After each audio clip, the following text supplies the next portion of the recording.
బాధతో కూడా జీవించడం సాధ్యమే. ఒకవేళ నీ బాధ నిన్ను వదిలిపోకపోతే దాన్ని తీసుకుని నీతో పాటు వెళ్ళు.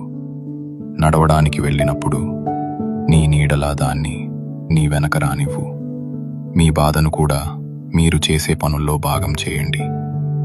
ఎప్పుడూ మంచిగా ఉండటం ముఖ్యం కాదు. బాధను వదిలివేయాల్సిన అవసరం లేదు. ఎప్పుడూ ఆనందంగా ఉండాలని ఎవరు చెప్పరు. నువ్వు ఎలా ఉన్నా దాన్ని భరిస్తూ జీవితాన్ని కొనసాగించడం ముఖ్యం. బహుశా ఈ బాధ త్వరగా పోకపోవచ్చు, కానీ పోవాల్సిన అవసరం కూడా లేదు. ఎందుకంటే ఒకరిని కోల్పోయినా బ్రతకడం సాధ్యమే అని నువ్వు ఇప్పటికే చాలాసార్లు నిరూపించావు.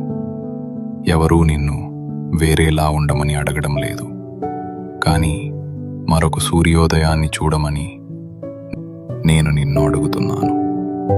ఇది ఎప్పటికీ ఇలాగే ఉండదని